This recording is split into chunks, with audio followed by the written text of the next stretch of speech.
আসসালামু আলাইকুম, কেমন আছেন আপনারা সবাই? তমা ইঞ্জিনিয়ারিং অ্যান্ড রিয়েল এস্টেটের পক্ষ থেকে আপনাদের স্বাগত। আজকে একটা বিষয় নিয়ে কথা বলতে এসেছি।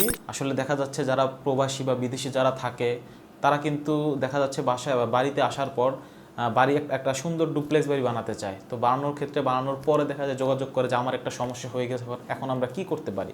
তো তাদের জ্ঞাতব্যর্থ এই জিনিসটা আমরা বলতে পারি বা এই বিষয়টা আমরা জানাতে পারি যে আসলে একটা বাড়ি যখন তৈরি করবেন তখন অবশ্যই আপনি চেষ্টা করবেন আপনার বাড়িতে কি কি থাকবে সেই জিনিসগুলো আপনার ভালোভাবে নখদর্পণ থাকা। যেমন সুইমিং পুল চাচ্ছি আমি, ভালো টেরেসটা খুব সুসজ্জিত চাচ্ছি আমি, কীরকম রুম চাচ্ছি।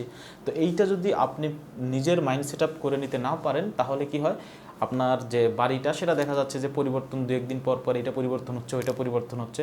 তো দেখা যাবে এর জন্য আপনার পুরোপুরি যে বাড়িটা করবেন সেটা সুন্দরভাবে করতে পারছেন না।